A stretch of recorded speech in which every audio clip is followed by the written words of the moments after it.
Il me faut laisser tout d'abord évidemment la parole à notre chère, c'est l'émotion qui parle, Isabelle Tozin Castellanos, qui nous parlera entre le surréalisme et la résistance, un roman graphique de Madeleine et Lucha Teruel. Comment présenter Isabelle Tozin? Vous l'avez entendu, ce sont des années consacrées à la recherche péruvianiste, et où, mieux qu'à Bordeaux, cela pouvait-il avoir lieu? Je rappellerai simplement aux étudiantes et étudiants, quand ils font leur jogging sur les bords de la Garonne, qu'au début de l'année 1825, c'est à Bordeaux qu'accosta une frégate, l'Ernestine, où étaient tous les officiers vaincus à Ayacucho. Tous les officiers monarchistes espagnols et quelques péruviens, criollos, qui avaient été vaincus à Ayacucho, entre lesquels l'ineffable général de Canterac. Je n'en dirai pas plus. Chère Isabelle, je te laisse la parole. Merci beaucoup, Monsieur Álvaro de la Llosa, qui nous rejoint de Lyon. Je vais donc présenter cette communication intitulée « Entre surréalisme et résistance », un roman graphique de Madeleine Truel et Lucha Teruel, L'enfant du métro. J'ai choisi un titre énigmatique pour ouvrir ce colloque et pour vous présenter une recherche interdisciplinaire qui m'a amené encore tout récemment à la Bibliothèque nationale et dans différents arrondissements parisiens sur les traces des sœurs Madeleine et Lucha Teruel. Ce travail est réalisé avec l'équipe du projet EMILA, l'équipe de Nouvelle-Aquitaine, sur l'histoire de l'émigration française en Amérique latine. Je vais donc vous parler de L'enfant du métro. Il s'agit d'un texte illustré page après page, un livre pour enfants paru en décembre 1943. L'auteur s'appelait Madeleine Truel et était née à Lima le 28 août 1904. L'illustratrice, sa cadette, Marthe Lucienne, était née le 19 juillet 1907 à Lima. Les sœurs représentent la deuxième génération française, si ce n'est la troisième, née au Pérou. Elles arrivèrent à Paris de Lima en 1924, après le décès des parents. Un père qui avait quitté la capitale en 1873, Paris, et une mère, Marguerite Larrauri Otegui, née à Lima de parents basques. Lucienne, la dessinatrice, poursuit des études de dessin. Alors, sur la diapositive, je vais être un peu essayer de faire le parallèle avec les diapos et mon texte. Sur la diapositive, je vous présente les lieux d'origine des Larrauri, de cette famille basque, comme beaucoup d'autres installés au Pérou. Il s'agit d'une émigration qui a été oubliée, et depuis le colloque qui a eu lieu à Bayonne en juillet 2021, nous avons travaillé et trouvé que finalement, il y avait beaucoup de Basques et de Béarnais qui étaient partis en Argentine, qui étaient partis en Uruguay, qui étaient partis au Chili, mais aussi un certain nombre s'étaient installés au Pérou, dont les Larrauri, ce nom qui est très fréquent aussi au Pays Basque. Les Larrauri du Pérou sont originaires de la région de Saint-Jean-Pied-de-Port, des provinces de Basse-Navarre et de Soule. À la suite du décès des parents de Madeleine et de Lucienne Truel, les enfants ont été recueillis par une tante, Inès Larrauri, qui était mariée à un autre émigrant basque, Paul Carriquiri. Et j'avais auparavant à la Bibliothèque nationale à Lima, dans les archives de la Bibliothèque nationale, retrouvé cette lettre dont j'ai extrait un petit fragment d'un des Carriquiri qui écrit depuis un hôtel de Bayonne au moment de la guerre de 14. Il raconte ce qu'il vit. Inès Larraure est décédée en 1924. À partir de là, toute la famille dont je vais parler est rentrée à Paris, puis une partie est revenue au Pérou. Donc, Lucienne, la dessinatrice, conserve ceci qui est d'abord l'élément le plus significatif. Elle conserve le diminutif de Lucia, qui est très surprenant pour les Français, pour signer ses œuvres. Lucia Truel est élève de l'affichiste bien connu Paul Colin, qui a une école boulevard Malesherbes, là où s'installent justement les filles Larraure. Lucia Truel réalisa le décor de pièces dont rendait compte la presse d'avant-garde, comme la pièce Amphion, avec un compte rendu de Jean Cassou, personnalité littéraire, politique, artistique aussi, liée à l'Amérique et au Béarn, et au département 64, pour dire les choses rapidement, et à Bilbao également. Lucia Truel réalisa donc le décor de pièces, et au fur et à mesure que j'avance dans cette recherche, je trouve d'autres éléments graphiques qu'elle a réalisés. L'enfant du métro, l'ouvrage dont je vais parler et pour lequel je prépare une publication très rapidement en France et au Pérou, l'enfant du métro est paru sans autorisation sous le manteau, comme d'autres textes dont le plus célèbre est Le silence de la mer de Vercors, publié par les éditions clandestines qui se baptisent les éditions de Minuit en 1942.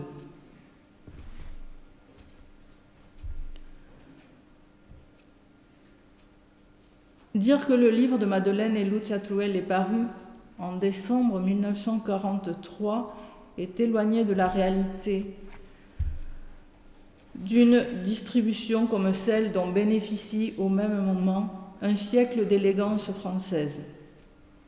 Vous avez sur cette diapositive les pages qui correspondent à la présentation du même éditeur, les éditions Duchesne, d'une part un siècle d'élégance française et d'autre part l'enfant du métro. Un siècle d'élégance française est un livre édité en Belgique. Il faut se souvenir de ce qu'était la situation de la Belgique en 1940, depuis 1939. Cependant, ce livre est édité en Belgique et il présente la France de la tradition la plus aristocratique. On a une parfaite maîtrise des techniques du dessin qu'on peut constater avec ce frontispice de Lucia Truel dans cet ouvrage intitulé donc, Un siècle d'élégance française. Ce livre est donc soumis à la censure allemande, publié sur papier glacé, imprimé en Belgique. A contrario, l'enfant du métro apparaît avec ses éléments théoriquement identifiant la publication. La comparaison des deux indications éditoriales me conduit à considérer qu'il s'agit d'une publication artisanale non autorisée. L'enfant du métro aura en outre un effet d'ajournement sur Nada menos que le très célèbre roman de Raymond Queneau, Zazie dans le métro. Au moment de la sortie de son roman, en 1959, Raymond Queneau expliquera à Marguerite Duras, dans un entretien publié dans l'Express, qu'il avait eu connaissance de l'enfant du métro. Un joli livre, dit-il. Au début, je voyais une véritable odyssée dans le métro. Mais vers 1945 ou 1946, et là est l'erreur, puisque le livre est paru en décembre 1943, apparut un livre pour enfants qui s'appelait L'enfant du métro. C'était d'ailleurs un très joli livre, dit Raymond Queneau. Alors j'ai trouvé que ce n'était plus la peine. Il abandonna son projet, puis le reprit, et ce fut Zazie dans le métro en janvier 1959. Le métro explique à ce moment-là Raymond Queneau, conserve toute son importance. Il est en grève et tout se produit en surface et non plus dans les tunnels du métro. L'histoire de Zazie se déroule avec une héroïne insolente et bavarde, tout à l'opposé de ce qu'est l'enfant du métro, au milieu du silence et de la peur. Autre trace de l'enfant du métro, dans la presse syndicale, dans un journal de Force ouvrière qui a été numérisé par la Bibliothèque nationale, on trouve cette information du 16 décembre 1948 avec cette indication: Lucia et Madeleine Truel, un couple d'instituteurs, donc non, c'était pas du tout un couple de femmes, c'était deux sœurs. Un couple d'instituteurs en ont fait un livre merveilleux, L'enfant du métro. L'ensemble est de la plus authentique poésie. Oui. Les freins de la reconnaissance et du rayonnement de l'enfant du métro ont été multiples, à commencer par la situation des auteurs. Madeleine Truel a disparu en juin 1944. Elle a été arrêtée à 2 reprises. Elle n'a pas révélé sa véritable identité. Autre frein.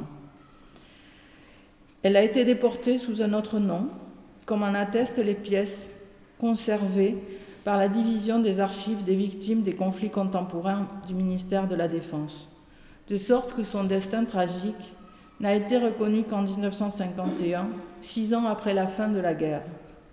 Lucia Truel a alors obtenu la reconnaissance de la disparition de sa sœur, disparue du domicile familial depuis le 15 juin 1944.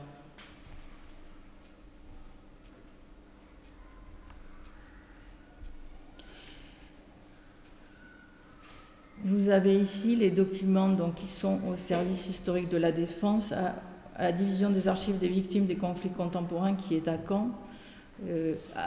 Après-guerre, Lucia Truel déclare que sa sœur n'est plus reparue au domicile à partir de la date du 15 juin. Donc il y a eu 2 arrestations et les autres documents que vous avez en dessous indiquent qu'elle n'était pas que Lucia Truel n'avait pas le nom de sa sœur pour les recherches, et c'est en novembre 1951 qu'elle a obtenu la reconnaissance de cette disparition. Lucia Truel a été décoratrice de mode pour Cartier, pour Grès, dans l'immédiate après-guerre. Jusqu'à sa mort, en 2000, elle a vécu à la même adresse pendant plus d'un demi-siècle, ce qui m'a permis d'entrer en contact la semaine dernière avec des personnes qui habitent et qui l'ont connue. Tout cela, toute l'activité de dessinatrice de Lucia Truel, je suis en train de la reconstituer. On a ainsi ce dessin de crèche péruvienne réalisé en 1954 à la suite donc d'un retour au pays natal, à la suite d'un retour au pays. Ce qui définit la personnalité de la dessinatrice, d'après des voisines que j'ai interviewées la semaine dernière, c'était sa grande discrétion et en même temps son humour. Et elle avait aussi une proximité avec d'autres artistes, notamment le photographe Douaneau. Le roman de Madeleine et Lucia Truel, L'enfant du métro, présente des signes d'une compétence bilingue. La langue d'adoption ou de retour au pays natal est source de fantaisie et de jeux de mots, au cœur d'une histoire qui dit le danger extrême du moment et qui est l'aboutissement d'un premier projet envisagé avant-guerre sous ce même titre de L'enfant du métro. Le héros, donc vous voyez ici, vous avez une des multiples illustrations du livre que nous allons publier. Le héros est un enfant de 7 ans, sans nom. Né dans le métro, il n'en est jamais sorti. Personne ne savait où étaient ses parents. Le pauvre petit était tout seul dans ce monde souterrain et depuis sa naissance, les contrôleurs et les poinçonneurs lui faisaient parcourir les longs tunnels dans toutes les directions, mais il n'avait jamais retrouvé sa mère. Le métro est un immense labyrinthe dont les stations inspirent des jeux de mots qui sont illustrés par les dessins. C'est le premier mystère de Paris pour les étrangers qui arrivent dans la capitale. Une expérience déroutante que les sœurs Truel ont éprouvé sans doute en arrivant à Paris au milieu des années 20 et en découvrant des toponymes si éloignés des lieux familiers de Lima. Le jeune enfant s'éveille, selon l'illustration, dans la station de Marbeuf, dont le nom est à moitié lisible. Le quartier de Marbeuf est à la fois le quartier des ambassades et des marques de luxe. Marbeuf fut la station où eurent lieu le plus d'incidents, entre guillemets, pendant l'occupation, gestes de provocation et d'arrogance. Un tunnel y est ouvert en 1942 pour relier Marbeuf à Champs-Élysées. Mais l'enfant vit dans un autre monde. D'après les noms des stations, il imaginait les endroits qui sont au-dessus d'elle, là-haut, sur la terre. Il entrevoyait le pays merveilleux où se trouvent Villiers, Mouton-du-Vernay, toutes les stations qu'il imaginait plus jolies les unes que les autres. Il doit délivrer un personnage appelé la Muette qui, enveloppé de châle, immobile, et reste immobile dans son jardin, sans lire ni tricoter, attendant celui qui doit la délivrer. Elle est prisonnière du géant Pelleport qui l'a rendue muette parce qu'elle voulait nous délivrer, nous tous, qui vivons dans les noirs tunnels, pour nous faire vivre au soleil. L'enfant retrouve le bœuf noir une fois arrivé à Marbeuf, précisément. Il y avait là, au milieu des collines, une mare ronde où le bœuf noir se tenait debout. Le toponyme est devenu réalité dans ce voyage initiatique qui fait de l'enfant le sauveur du monde. Le double du Minotaure est anthropomorphisé et explique à l'enfant « Nous sommes tous envoûtés, et si tu délivres la Muette, tu nous délivreras tous du même coup. Et toi aussi tu seras désenchanté, et nous verrons les vraies choses. » Le parcours enfantin ne coïncide pas avec une ligne de métro. Le héros rencontre le père Lachaise, puis traverse la Chambre des députés, arrive à Porte-Dauphine. Il se trouve ensuite à Villiers. De Villiers, il passe à Marbeuf.